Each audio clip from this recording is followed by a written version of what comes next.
Welcome to the pod. You're listening to What the Reality with me, Cashay Roberts, and this is another Toxic Tuesday episode. We are talking about it all from updates from Wendy, Osefo, and Eddie Hennessy trial updates because it looks like they're going to trial April 2026 to Nicki Minaj now being the spokesperson and the black token woman for MAGA to a Real Housewives of Potomac and Married to Medicine much needed recap.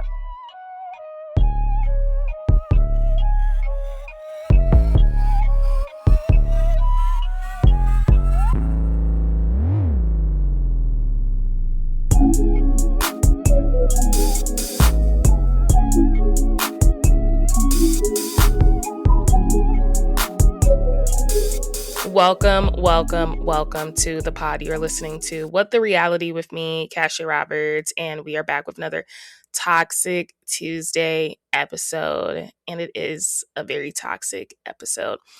We have some things to discuss. I'm going to be talking about Potomac and Married to Medicine. I'm going to talk a little bit about Salt Lake City, but not really because I don't know if it's just me.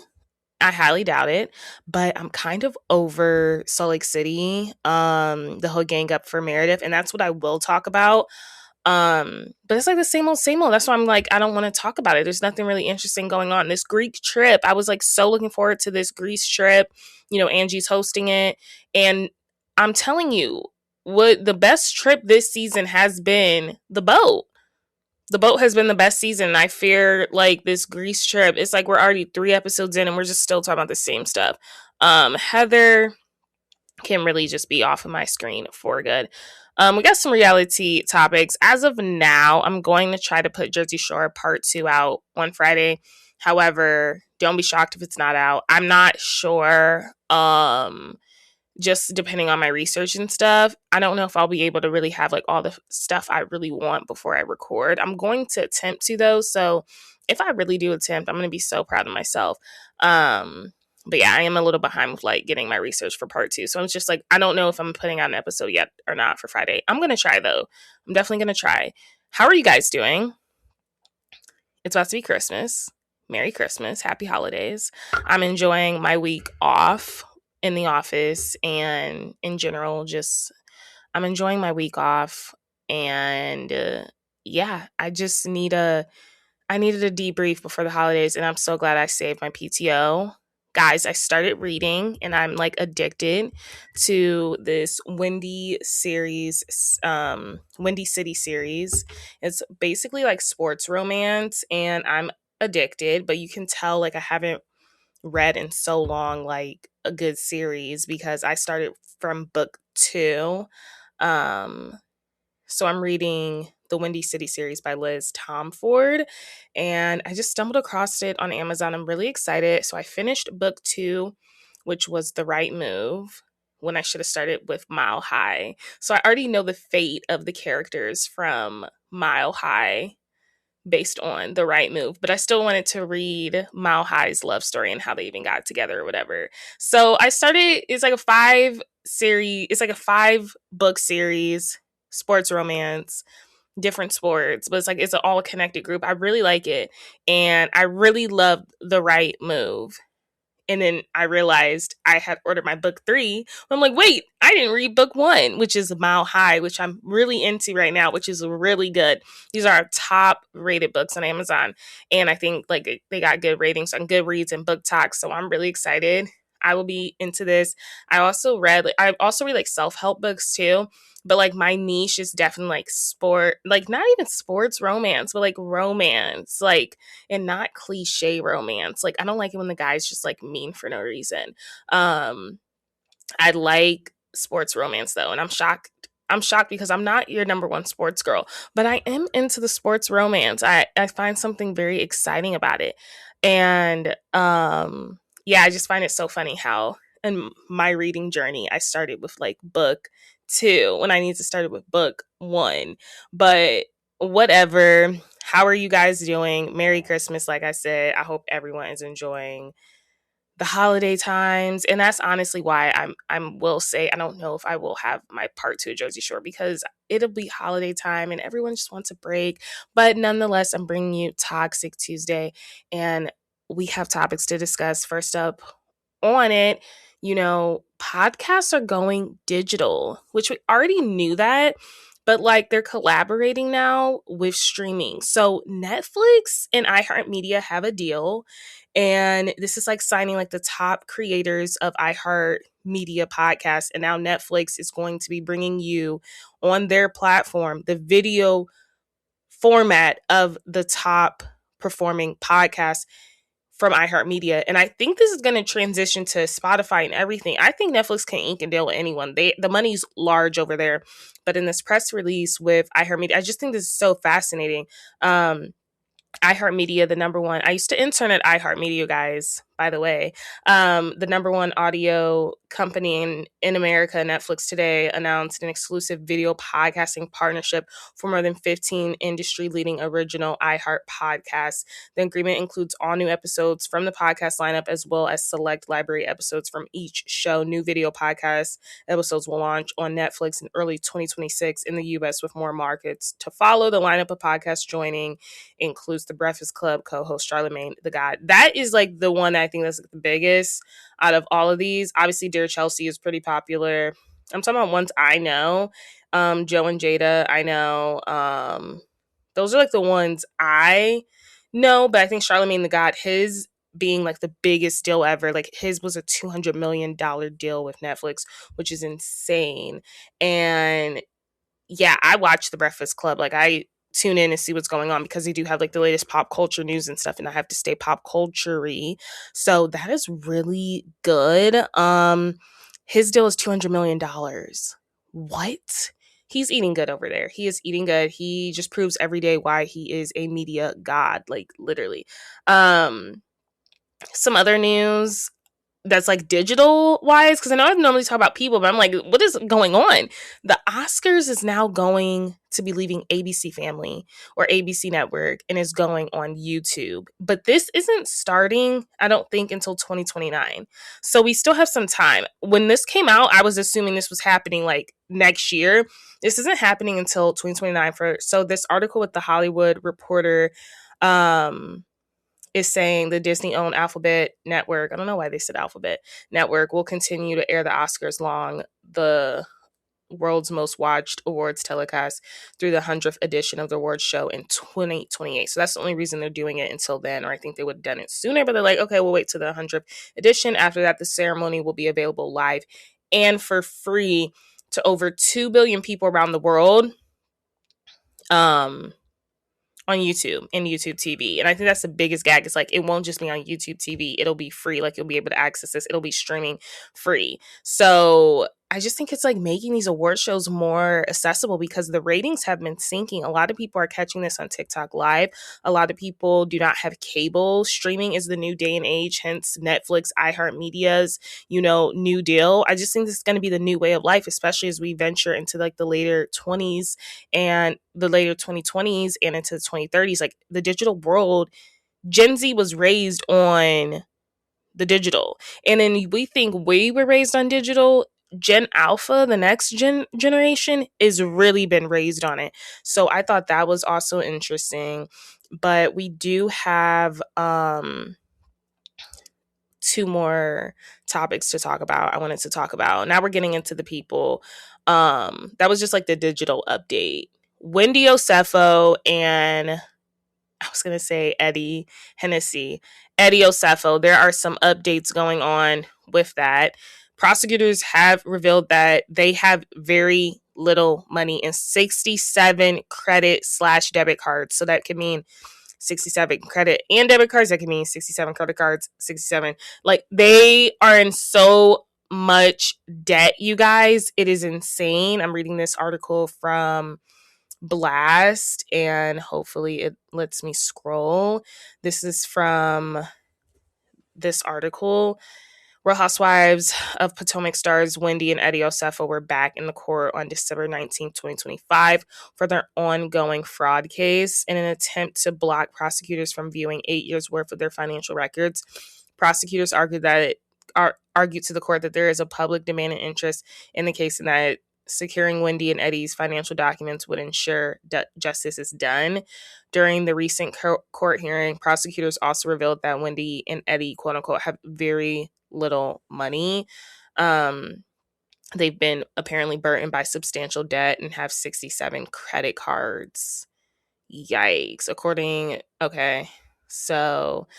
to a previous report from the blast, prosecutors revealed that the Osefos have a pattern of excessive spending, which they believe, quote unquote, support a motive in their criminal case. At the time, prosecutors alleged that the couple is burdened by substantial debt and that they found approximately 40 credit and or debit cards in their names and those of different companies. A new report from the Baltimore Banner revealed that the reality TV couple frequently use aliases including Pam Oliver and Eddie Hennessy, stuff we already know. Prosecutors also amended their earlier statement, sharing that they found 67 credit cards in 4 different luxury wallets, including lambskin black quilted Chanel wallet, and which had previously been reported stolen in that whole alleged scam robbery. So when is the next time they are due in court? I think they are going to trial April 2026. And by then, the Real Housewives of Potomac reunion will have already aired. And I do believe she is planning on going to the reunion. I've seen the pictures of them at their next hearing and they seem pretty confident. But I also don't know if they're high on their own supply. Like, I wouldn't be shocked if they are. They both just look zooted and out of it, like Meredith Marks on this past episode of Real Housewives of Salt Lake City. Before we get into Real Housewives of Salt Lake City, is Ace and Chelley together or not? Okay, because she went on Page 6 or she went on something and said that they were separated, broken up, and now I'm seeing this tweet that Chelley tweeted, "I love and care so much about Ace, and I'm choosing to handle our relationship with more privacy and intention moving forward. I just ask that there would be respect and kindness on both sides, and that the hate and speculation stop." In my Sheree's voice, is this me? What Sheree say? She'd be like, "Is this me?" You know, she stumble. Chelley, did you not announce that y'all were broken up and now you're saying you want to handle your relationship with more privacy and intention moving forward? And now you're asking for the hate and speculation to stop? What is there to speculate? The relationship is done.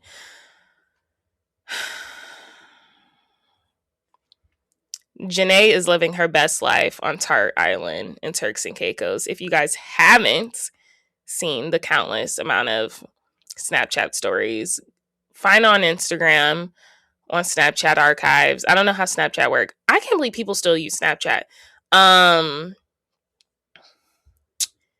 Check out Janae living her best life, celebrating her 29th birthday. These Love Island people are doing me in.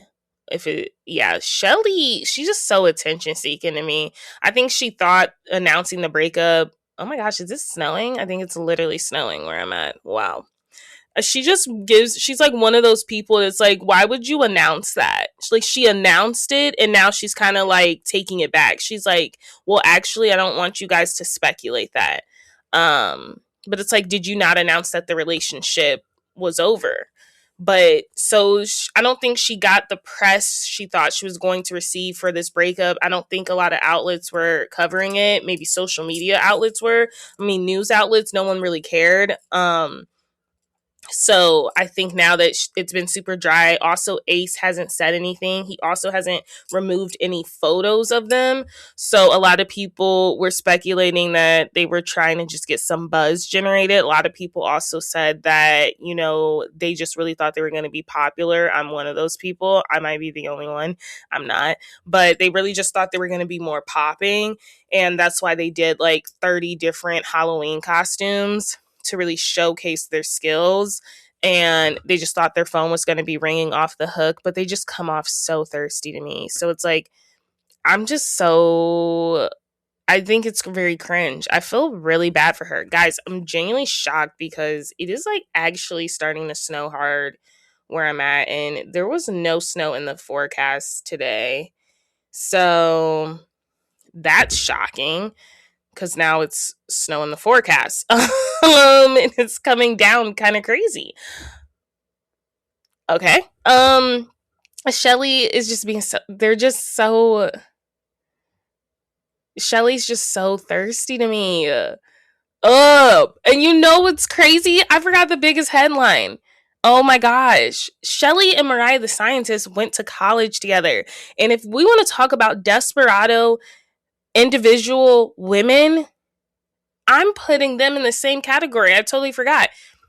Mariah the Scientist and Young Thug got engaged at an Atlanta concert. First of all, manipulative AF. Any man that proposes to you after cheating on you publicly and proposes to you publicly at your concert or his concert is manipulating. It's manipulating AF. It's manipulating AF. I really hope they don't make it down the aisle. The way nobody was moved, we were not moved. I've never seen Twitter so united, and it could not have been more clear that these two should not be in a relationship. They were dragging them in the comments. They were like, Mariah, now what the heck? The tea is, though, people are saying the ring is ugly. I actually think the ring is pretty raw. Like, I actually like the ring, but we all have different tastes. I actually think the ring is raw AF. But I don't know why there's a wedding band on there. I'm seeing a lot of like, it's like a lot of people are proposing with wedding bands. It's like you don't get the wedding band until you cross the wedding. It's normally just one band, so it had the wedding band on it. I thought the ring was actually pretty raw, so I don't know if you guys can trust my opinion or not, because I guess it's like a questionable, fashionable piece. But yeah, they are engaged. That was the biggest headline news, and she actually went to school with Chelley. And what's crazy is she's like, it's so weird that people call her Chelley because I know her as Michelle. And that was the same thing that Chelley's sister had said, because Chelley was like, I remember like towards the final, she was like, it's so weird that everyone's calling you Chelley when I know you as my sister Michelle. Like, no one calls her Chelley. So she's like reinvented her whole life. I don't know. I do not like Chelley, you guys. I don't like Chelley. I've seen it from a mile away. There's some sort of entitlement and just like, there's something like, I just get bad energy from this girl. I get very like destiny swapping vibes. Like, she's trying to destiny swap with Alandria. Like, I get like vibes of like her praying in the corner trying to destiny swap with Alandria in her life. Like, I just get mad hater vibes from both of them. I really do. But needless to say, Mariah the Scientist, I hope she is happy if that's what she wants. You know, I think there's been countless times we've seen her at her concerts crying, though. She's always crying after the latest of him cheating on her. So I just don't understand why she would even say yes. But it's hard to say no so publicly. But them moving anywhere towards a marriage is the wrong decision. Believe me, it is the wrong decision. Speaking of wrong decisions, Nicki Minaj is showing her whole ass. The fake one. It is fake. Totally. She is now reuniting with MAGA and conservatives and Erica Kirk at this latest Arizona event. I think it was for Charlie Kirk. It was like something, and they brought out Nicki Minaj, and I've never thought in this lifetime that Nicki Minaj would become the token Black woman for the conservatives, because there's nothing conservative about her. But she thinks that Trump is the best decision to be president, and this is how I know MAGA's upset and scared. And I just think in general, Trump, I just been hearing like there's some drama going on over there. I don't stay over there, obviously, because you know where I'm at. But apparently there's some drama over there. Like they're not really satisfied with Trump. Trump saying he's giving us $1,000 in tax refund when it's like that's nothing. Like, that is so nothing. That's so minuscule. Like, I think some people are going to be genuinely happy, but it's like, this is money that should have been ours in the first place. This is money that we overpaid. That's the only reason we're getting it back. But people don't think like that. I don't like to talk politics on this podcast, but Nicki Minaj just totally flipped. Her career is kind of like a joke now. I saw she has an album coming out March 2026. But her, like, if she's not on Twitter calling out Jay-Z or Cardi B, she is now with the MAGAs and the conservatives. And yeah, so basically she thinks Trump is the best decision for a president. She referred to Gavin Newsom as Gavin Newscum. I think news scum, like scum, not the other one. And then she like called like Trump like sexy or whatever. Like, she was just like, we have this attractive male. And then she's also transphobic, so that's crazy, and homophobic. She said, if you were born a boy, you need to remain a boy. What is the issue? Not a my bingo card given her fan base. So I don't know. It's like the biggest joke. I just love how we're all trolling her on TikTok and Twitter, and then I love how Cardi B is also trolling her. It's just like, this is like just some gutter snipe stuff. I have a theory that I do think if she would come forward with this, and also I don't know this whole like protecting like the Christians, it's like there's a lot of weird stuff going on, like she's like coming out about, that I'm just like, why are you, it's like the persecution of Christians in the West African country, like in Nigeria. And it's just, I don't know what made her the authority on what's going on. Like, I don't know who would trust her word for certain serious topics like that. But I had a theory that the only reason she has become so outspoken for her love of Trump is because he has probably promised some sort of clemency or some sort of, exile from the child predatory list for her husband, Kenneth Petty, that was actually, on the child predatory list. And he can't even be like within 10 feet of a playground or anything because he's on that list because of an incident that happened when he was younger. But it's like Nicki Minaj has a history of being around these type of men. Like, her brother was in a whole child sex abuse case. So I don't know if it's like, okay, you support us, we'll support you, we'll get these names removed. But I don't know if it can work that way. There's no other reason I see why Nicki Minaj has joined the dark side. But it honestly makes sense. She's been off her bonkers lately. She's been cuckoo for Cocoa Puffs lately. Like I said, if you're not on Twitter dogging Cardi B, she's posting about Jay-Z and the money he owes. And I'm like, girl, it's just very sad to see her fall from grace. I categorize Nicki Minaj as someone that's just very bitter in life. People aren't bowing down to her. She wanted to be the only female rap queen so much. She's turned on everyone she's collabed with. She's collabed with all the new artists. And then like she's turned on all of them. She's really kind of sick in the head. It's like you have to have this loyal and allegiance to her and only her. And then once you start working with other people, like, she's very one of those people, like, you gotta only be loyal and, you just have to have this allegiance towards her. She's very threatened by the new wave of women in hip hop. So yeah, that's the latest with Nicki Minaj. I do want to talk about Real Housewives of Salt Lake City. I want to make sure I touched on everything though on my list before I get into Salt Lake City. Oh my gosh, why is my outline loading? I think I talked about everything. Yeah, that's everything. Oh my gosh, Emily in Paris is out, and Emily in Paris is already pissing me off because it makes no sense for Mindy and Alfie to start getting together. Sorry, spoiler alert, you guys, if you haven't started watching it. I'm not even done with the season. I really have no motivation to watch it. I've seen Lily Collins, and I don't even know if I should say this, but she does not look healthy to me. There's also these pictures circulating. Her whole stomach is caving in. I know she has opened up about struggling with her eating disorder. I do think there still may be a current existing problem because she does not look healthy to me. So it's kind of really difficult for me to watch her in Emily in Paris when she doesn't look healthy to me at all. Her stomach's literally caving in, like her ribs are caving in. She doesn't even stand up straight. She can't stand up straight. Her posture is so poor because her ribs and like her body's trying to support her lack of nutrients. So I don't know. This season's kind of weird because we already know what's going to happen. She just wants to get back with Gabriel. Um, she's in Rome, so that's a nice destination. I don't know. I just think like we wait all this time. That's my only thing with Netflix. Like we wait all this time for these shows we love, and then we only get 10 episodes of them. And Emily in Paris isn't even hour-long episodes, not 40-minute long. They're like 23-minute long episodes. And I'm like, I wait this long for this.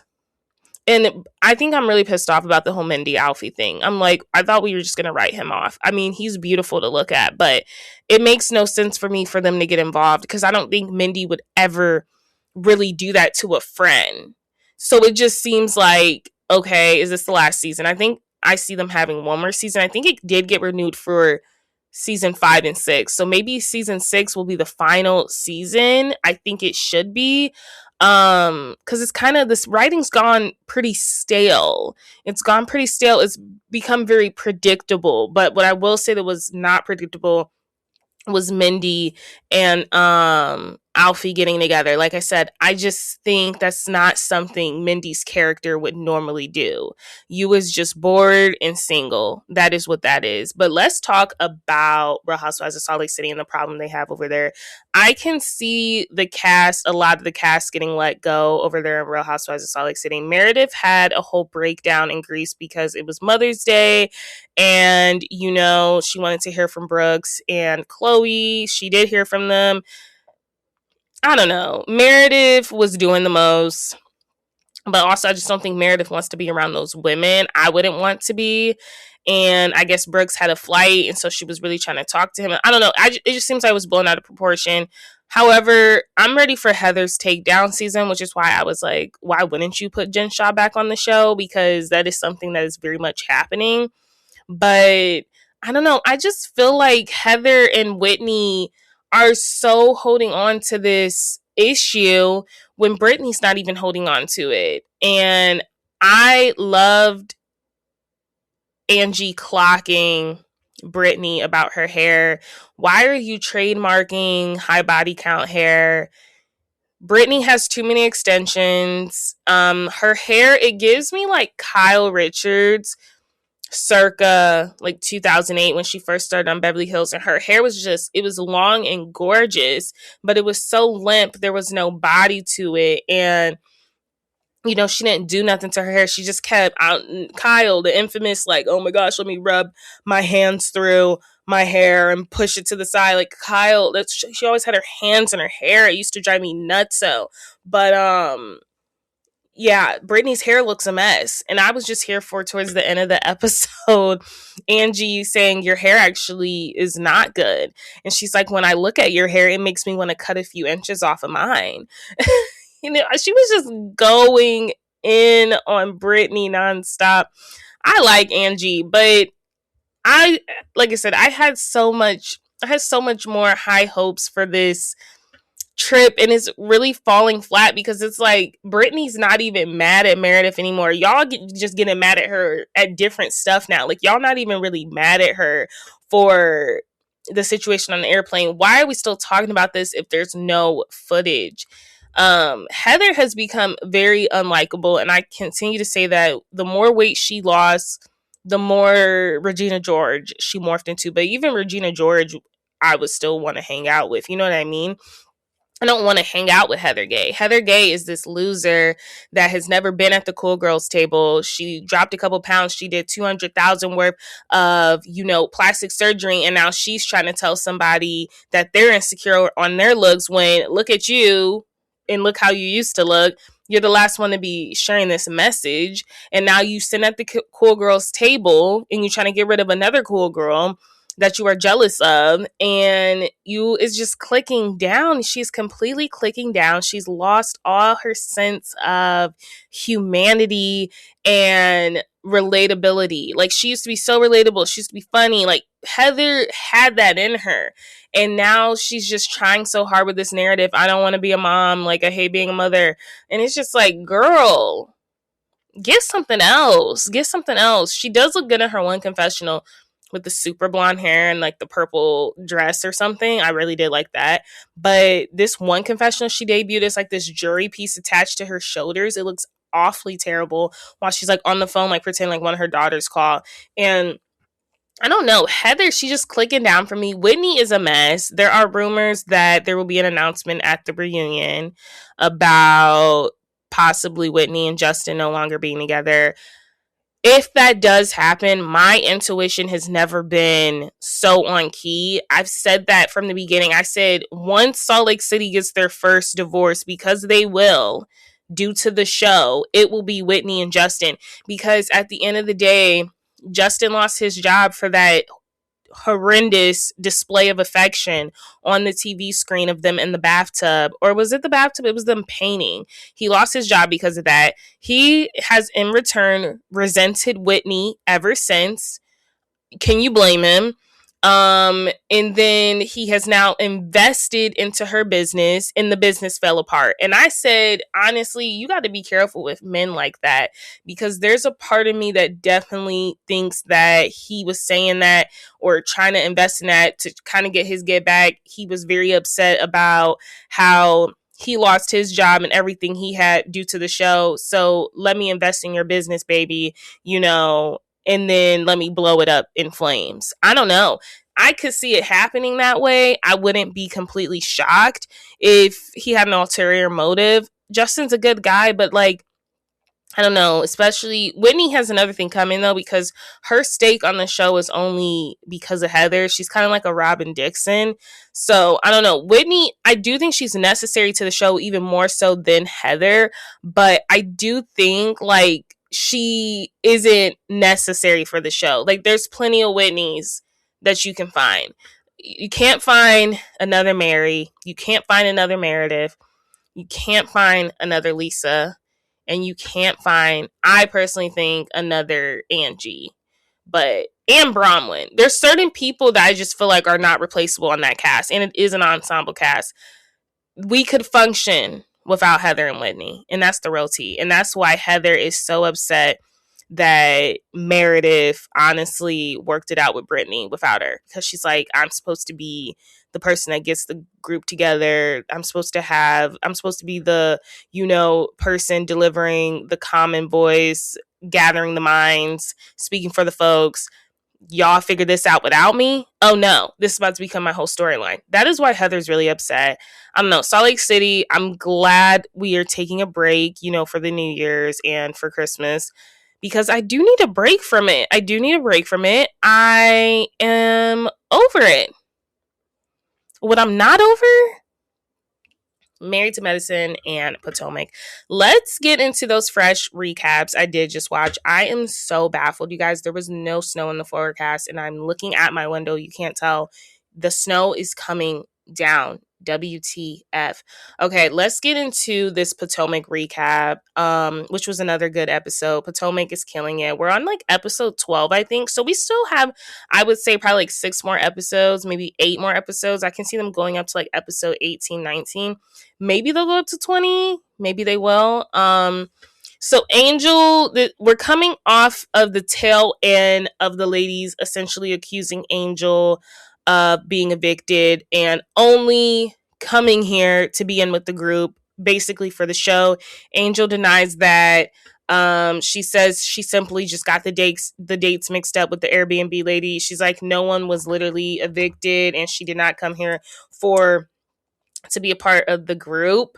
And then in her confessional, she actually said, why would I come here to hang out with Ashley, Giselle, and Wendy?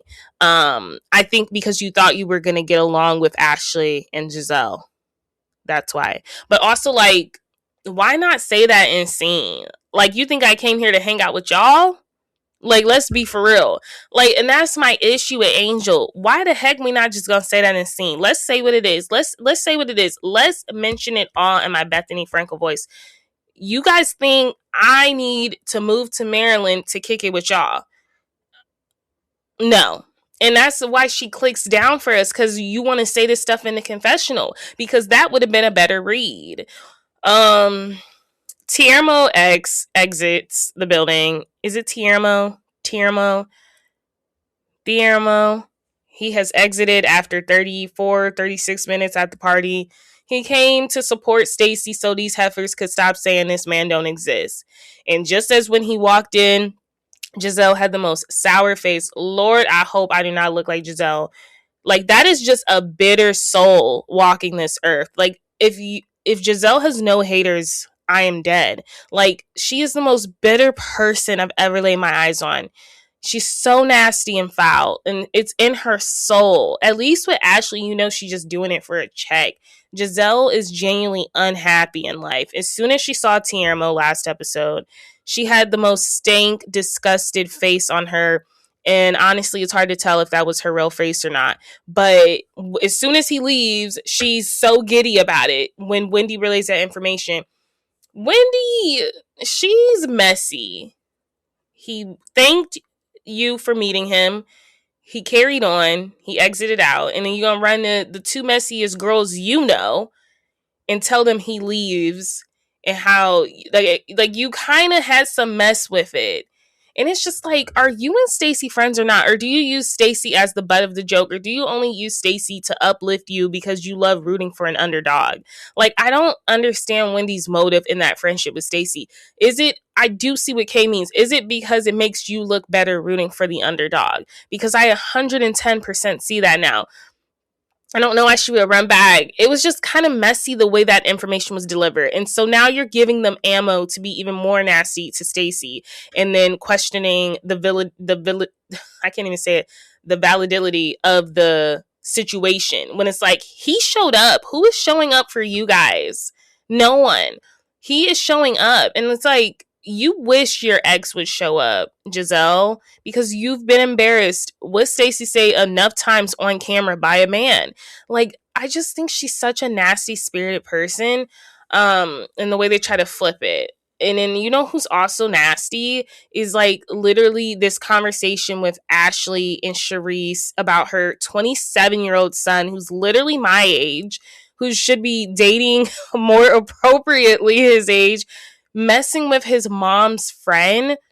I'm disgusted. And my thing is like, Giselle, where's that energy? You said Stacey cannot be trusted around children, around kids, around husbands. Ashley very well cannot be trusted around kids. She slept because it wasn't a kiss.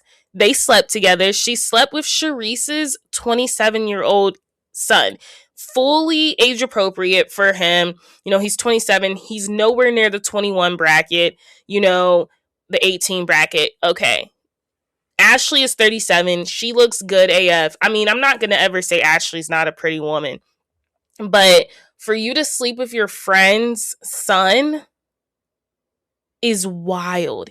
And we find out on Watch What Happens Live that he had just moved back home with Charisse when they slept together.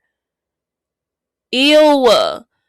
And the thing is, Charisse is so desperate to be back on Real Housewives of Potomac that she's willing to pimp her son out. She's giving me Kim Zolciak vibes. She's so desperate to be back on. She's in it every scene. She does have a freaking lace lingerie bodysuit on at a kids event, looking like Ice Spice at that SpongeBob event. She's a freaking lace bodysuit on. And she's literally playing with the kids. And she's just showing up in every scene. Like, she's so thirsty. It's like, Charisse, you're not getting paid. Why are you showing up to these scenes? I get that she's apparently the connector of the group, but you're not even in the group anymore. It's like Jill Zarin of Roni. Like, you were the connector, but you clearly weren't connected enough to stay connected on the cast. Like, it's like, what is your point in showing up to these events? At least Jill Zarin, once she was off the show, she didn't want to show up no more. She didn't want to be filmed at all until like 4 or 5 seasons later. Charisse is so thirsty that she's like pimping out her son. Because I'm like, that is not a normal reaction for a mother finding out that their friend has slept with their son.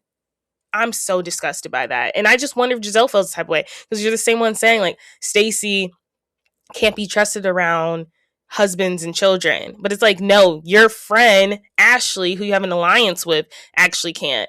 I don't know. It is very weird. So now we go back. Angel is still harping on the fact that these ladies then caught her out, think that she's being evicted. I get it, girl. But now she is talking to Tia on the side. Angel is actually not playing the games either. She does not want to interact with these women. I don't blame her. My issue with Angel is you're talking to Tia about this stuff. Pull one of the heifers aside that just called you out. Like, Tia knows what you're going through. Tia's actually defended you. You know who didn't defend you? Your good friend Kay, who I would think would want to defend you in the scene. She has not defended you at all. That's the real tea. That's the real gag. That lackluster event aside, we move to Tirmo and Stacy. They're like working out, and I just wrote down in my notes, I was like, do they have chemistry? Like, do they?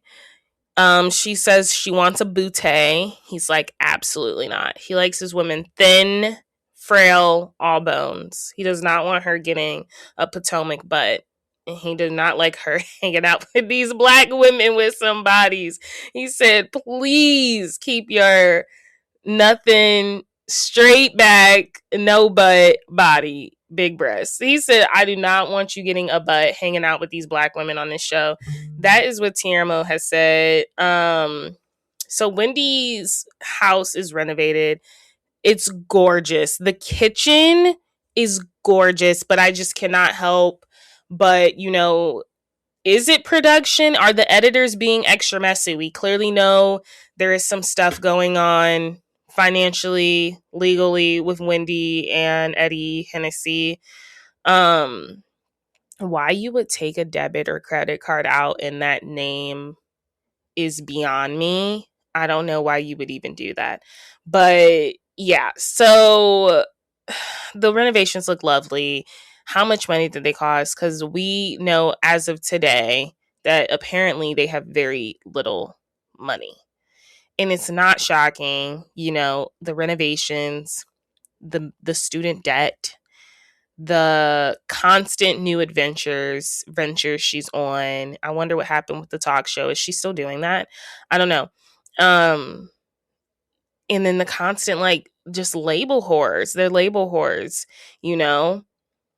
But we have the biggest scene to talk about with Wendy and her family. But so before we get to that, I do want to talk about Kay's gift that she received from Greg. I don't know. I think Kay is a gorgeous woman and she's a business girl. She's a hustler, I'm very shocked that she thinks this is what she deserves. Maybe she is one of those old school folks, I think Kierna's 38. So, she's like, I invested X amount of time in this person. This person better be my person.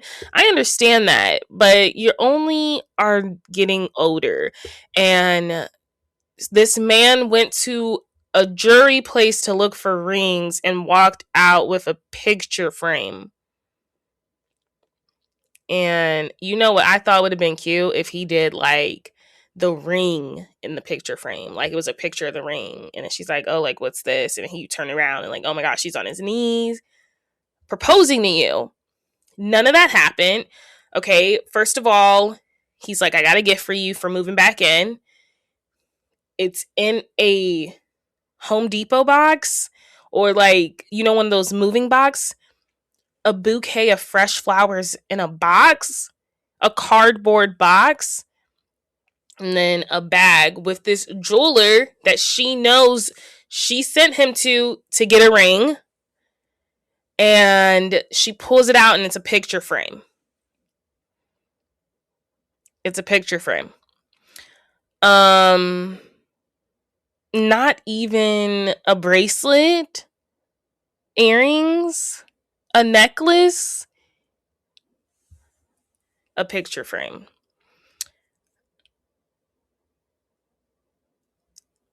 Kay is going out sad. It's clicking down, sweetie. It really is. And I can't even throw shade at Kay like I want to because I know she was embarrassed. What woman would not be embarrassed to open a jeweler's box from the jeweler place I sent you? I knew it wasn't a ring, but for it to be a picture frame, let's move on to the biggest scene that has happened. Wendy has a blowout with her mom and her sister. And this stems from Wendy calling up her father, FaceTiming him, they communicate. Wendy so desperately wants that father-daughter relationship. And it possibly could stem from the fact that whenever it's her mom and her sister, it's always 2-on-1. Or she just genuinely, like she doesn't have the resentment her mom holds for this man, right? It's understandable. And it's understandable. It's understandable. However, I do think Wendy's kind of using it as a storyline. Can I say that? She's using it as a storyline. Why in your right mind would you think your mom wants to hear about your call with the father that left her to go start a whole new family, didn't pitch in, had her working and hustling 4 jobs? I understand both sides of the spectrum, but when I look at Wendy's mom, I see nothing but bitterness as well, cold soul. But a lot of the reason why Wendy and Eddie are in their current situation is because they're always trying to seek approval from their families in the Nigerian culture. And I've said that and I'll keep saying it. A lot of what they're doing and how they're moving financially and why they are in this mess is because they're always trying to put on and show up. She cannot wait to open that door for her mom and sister to see her newly renovated house. She cannot wait for them to see what she's done. This is what I'm capable of doing, I don't need that teaching job. I'm still making just as much money, or am I? I don't think she is. And I don't know. It was just very weird. I just think I see a lot of family trauma. I can't speak on that. What I can speak of is what I've seen in the scene. And her mom and sister think she don't even know her culture and that she is performative and attention seeking. And I've never seen Wendy like that, kind of. It was shocking. It was actually very shocking. It was a blowout. It was a lot of family stuff we don't know. But I will say, I think why Wendy is currently in the problems and the drama she is right now is because she's trying to seek approval from her mom and dad. And I do think it's unfair for her mom to be like, well, you should hate this man as well. Like, he abandoned you. Clearly she don't. But I don't think it's fair for Wendy to try to force and kind of share her becomings and her findings with her father and her progress to her mom. Her mom don't really care. She don't give an F. She doesn't like him. He left her. He abandoned you. You shouldn't like him. She don't care. So it's like, why are you constantly trying to she don't care. So it's like, I don't know what else Wendy wants to do. I don't know what else. It's a huge blow up though. It's a huge blow up. And it's shocking, honestly, see even her sister's just kind of it turns into a whole huge blow up. Wendy does not want them doing this in front of her kids, rightfully so. She tries to get her kids to move up there, but it becomes a whole thing. And yeah, it becomes a whole thing. And I don't have much to add to it, you guys. I want to move on to Married to Medicine, but I will say it makes a lot of sense as to why she's in this financial issue, because she wants to impress her family so bad. But it did turn into a huge match. Her mom told her to shut the F up. I mean, honestly, if you ask me, people are like, oh my gosh, her mom was being so harsh, extra. You can't really speak on family culture. You can't really speak on family dynamics. I can understand why her mom don't want to hear it. Why are we talking about this man? After how many times? And that's why, I don't know if you guys clocked it. Her mom, I think it was her sister that said, you are so into the show. And I think they know that she's using this makeup with her father for the show. Yeah, she probably do want to make up with her father, but you are also trying to use this as your next storyline, and they refuse to let it be that. So I don't know if you guys clocked that, but I clocked it. And I was just like, There it is. Let's move on to Married to Medicine, which was also another amazing episode. So we're coming back from the heels of, Simone and that Dr. Simone and that huge blow up with her family. And, she's sick of feeling ganged up on, rightfully so. She's sick of paying for these 3 grown men in her house. Yeah. But Simone wants to live in a high rise downtown in Atlanta. She wants to be a hot girl. She wants to have a hot girl summer. She don't want to be a mom. She don't want to be a wife. She just wants to move to a high rise downtown and be. I don't blame her. I want to move to a high rise every day. But the difference is I don't have children and a husband. That's why if you guys remember watching Married to Medicine, that's why she bought a second house. She doesn't like being home. Because all she do is take care of 3 men that are asking. These men are waiting for her to get paid to ask for something. And the gag is she ended up getting the Tesla for her one son. So it's like, girl, did you really stand on anything? I don't know. That's the real gag.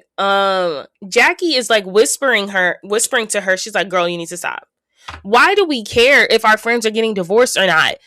I mean, yes, it's a sad thing, but if my friend's going to be happier divorced, I want them divorced. Why do we even care? Why are we trying to be like, for the sake of marriage, for the sake of the church, for the sake of, working it out?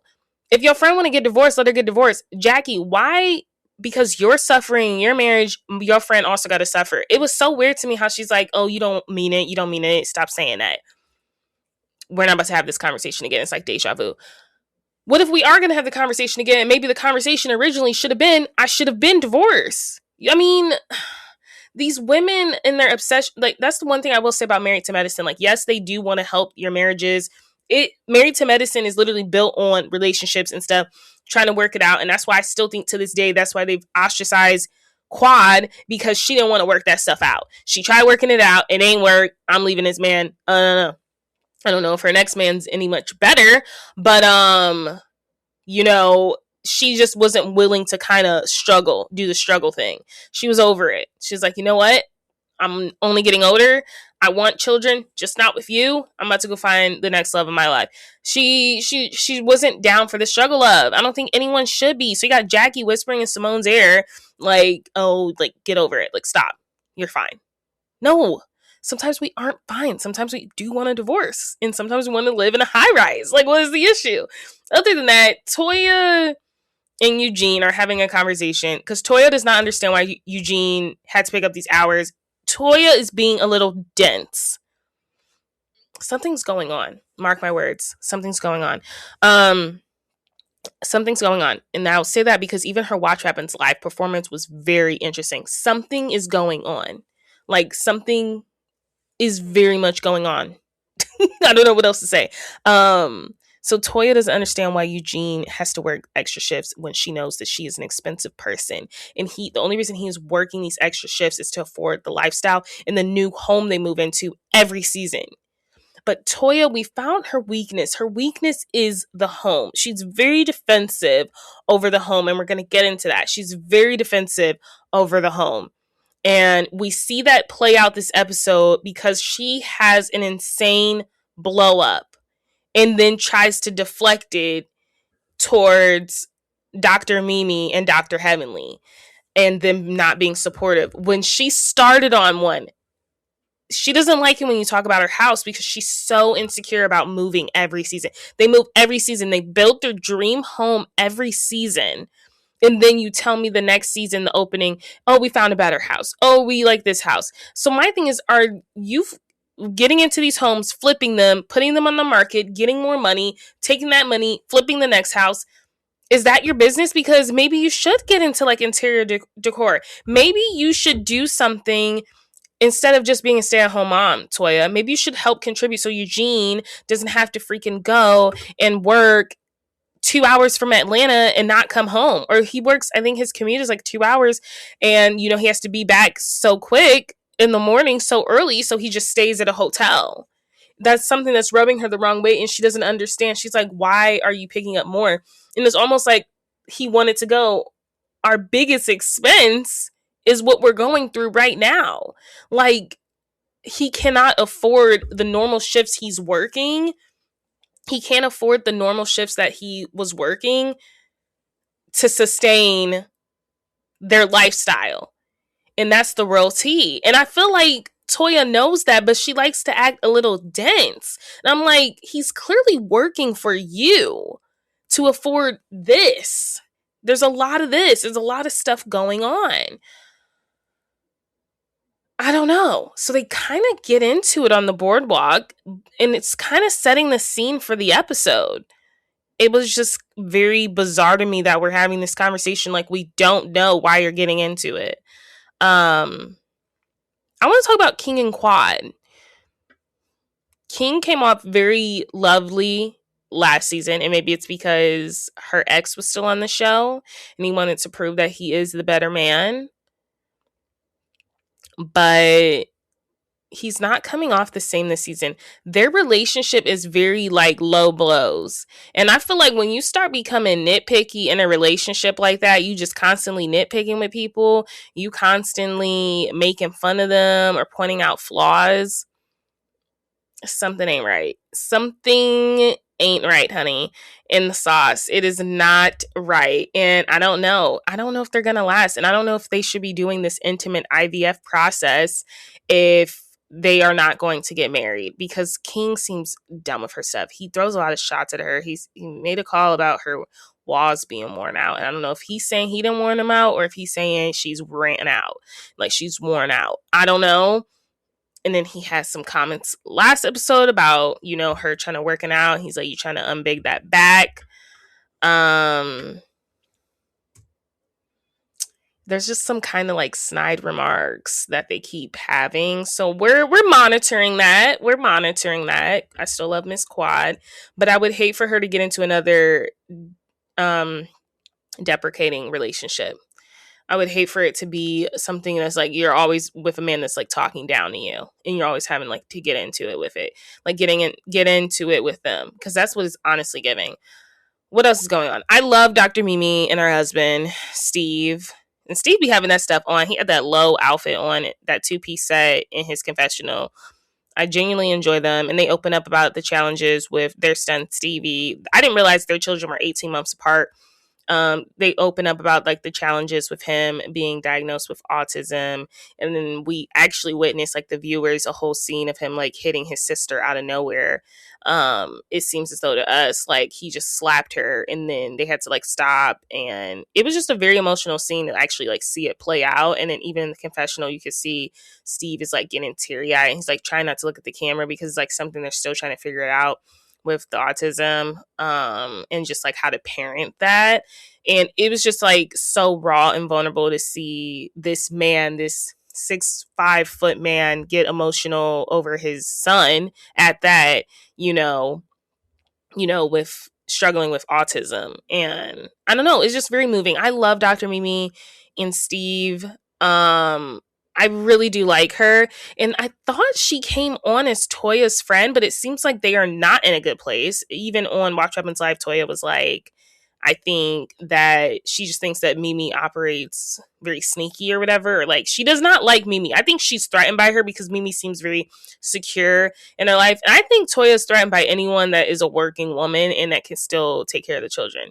Because Toya just sits on her butt. And it is butt. And man, it is a butt. Gosh. But that's all Toya do is complain. Is literally complain to Eugene about he worked too much. He don't work enough. Then it's an issue.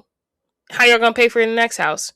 And that's why I was loving the girls honestly clocking her when she had the women over, like in the confessional, saying like, this house would be nice. And I hope the tree is removable for when you move out and someone else don't want the tree. Because you know you don't have to stay in this house. Like, why do you guys keep moving? There was a blind item talking about a housewife. So I don't think it's about Toya and Eugene. I don't think Eugene's dumb either. Like, there's a blind item going around though about like a housewife also being investigated, her and her husband, through the FBI.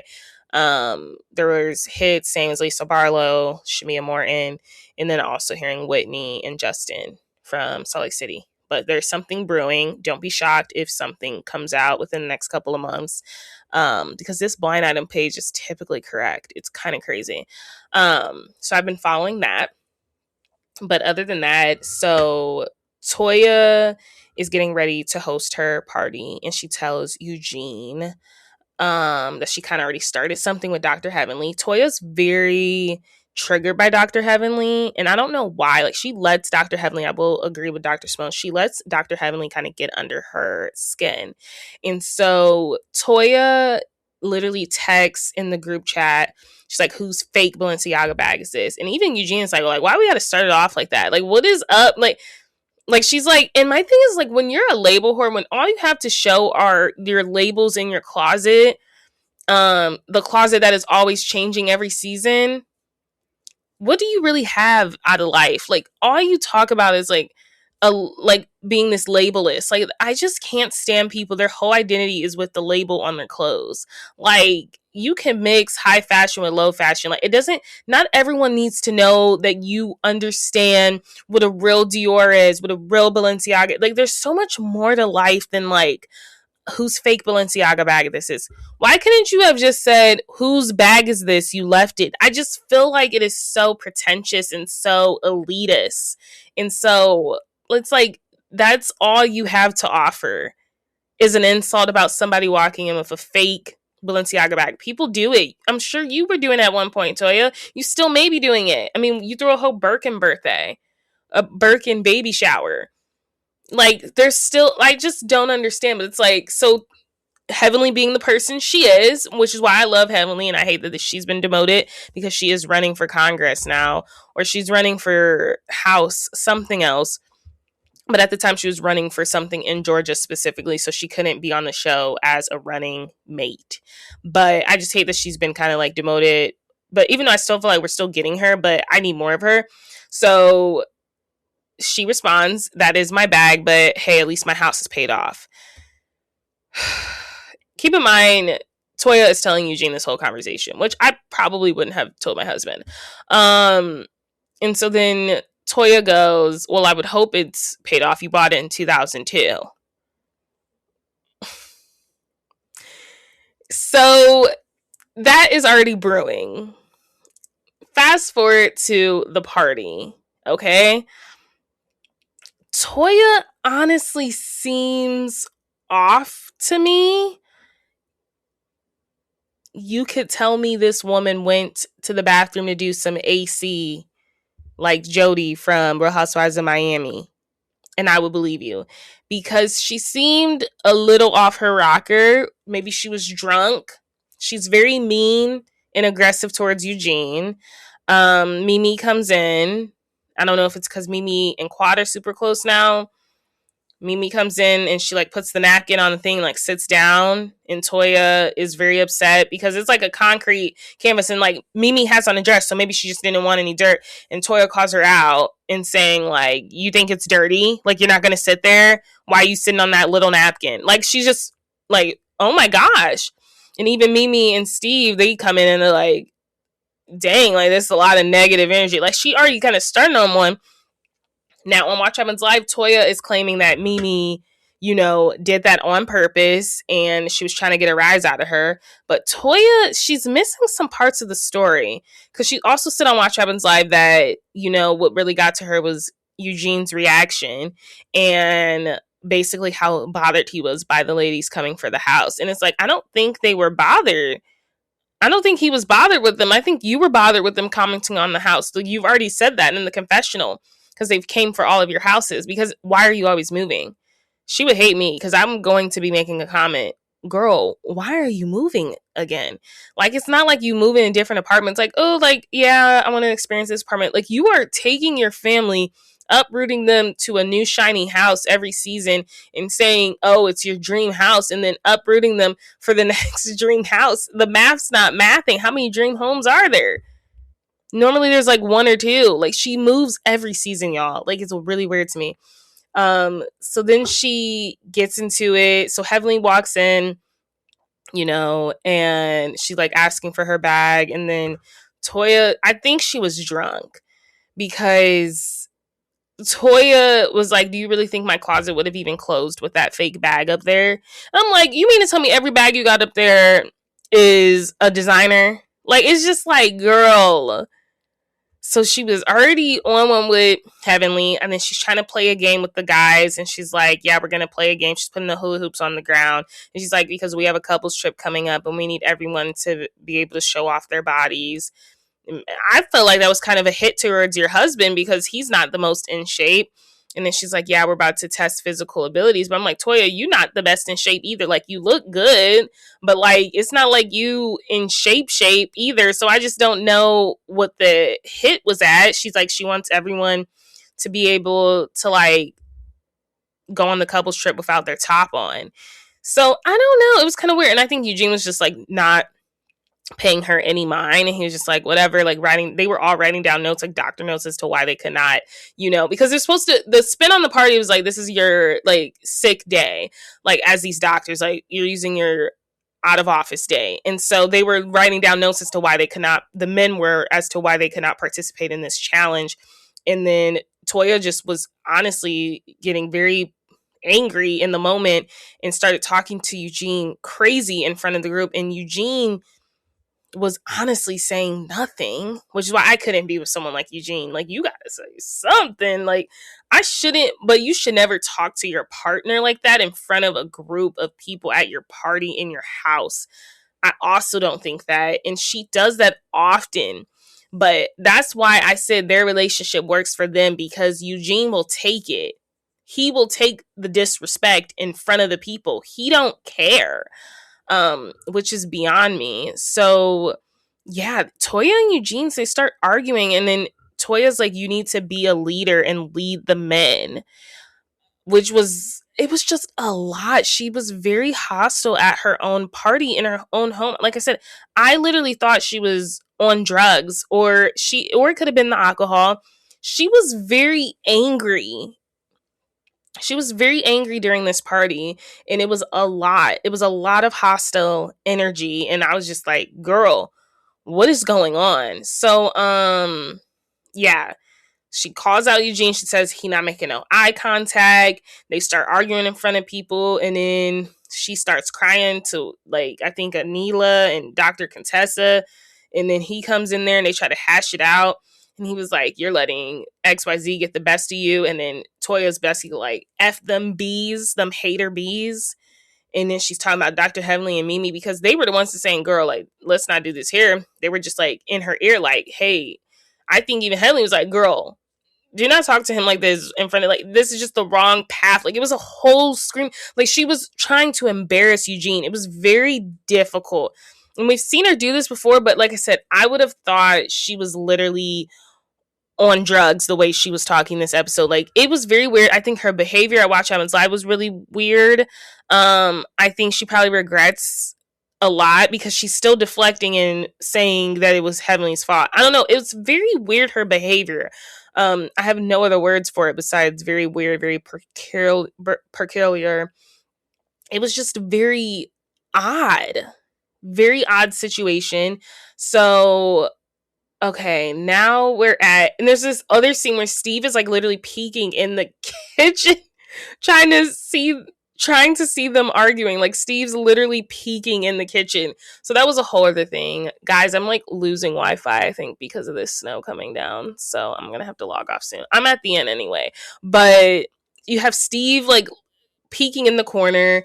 And like I said, Toya, she just seemed a true mess, honestly. So then she addresses the group. She calls them hating bees. Even Curtis is like, what is going on? Mimi and Heavenly end up leaving because Toya has now turned her point of view, her direction towards Mimi and Heavenly. She is upset that they were getting off on her and Eugene arguing, which was not happening. They were not getting off on that. I think they were trying to, de-escalate the situation, but she doesn't see it that way. She thinks they were intentionally, trying to provoke the situation to get worse. And yeah, she just became very ugly. Yeah, she just became very ugly that scene. And even Watch What Happens Live, she said it's probably like one of the most difficult episodes that they had to watch together. I don't know. Toya was off her rockers, but that was your episode. It's just interesting to me how she has turned this into a Heavenly and Mimi thing. Like, she's upset with them now when it's like you were upset with your husband. It just was blown out of proportion. Honestly, it was a good episode, but like I said, I'm just so confused where to look. There was just so much going on, and it could never be me talking to my partner like that or my partner talking to me like that in front of people. But that's how Eugene and Toya function. I think he likes the fact that she disrespects him because he still has not left her. But that is my piece on it. But thank you so much for listening. Happy holidays, Merry Christmas. And I will try to get an episode to you on Friday. I will really try. Like, I'm logging off to do some research on Jersey Shore right after this. However, if I do not, like I said, Merry Christmas, Happy Holidays, and I will definitely see you next Tuesday for our Toxic Tuesday. Until then, bye.